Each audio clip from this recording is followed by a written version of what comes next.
zombie apocalypse.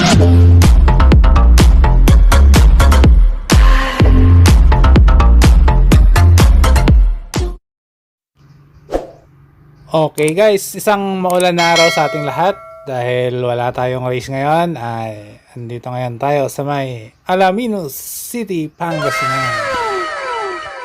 Andito tayo ngayon guys para i-bike check itong napakagandang build bike ni Sir Arvin Binter, ang Mountain Peak Ninja 27.5 Air.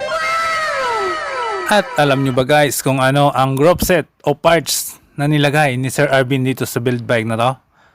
Walang iba kundi ang SAGMIT EDISON 2.0. Wow, group set pa lang guys ay panalo ka na. Dahil wala ka nang i-upgrade at wala ka nang dapat baguhin sa build bike na to. So, panoorin natin guys at hindi ko na kailangan isa-isahin pa ang pag-bike check kasi naka full SAGMIT EDISON 2.0 halos lahat ng parts ng build bike na to.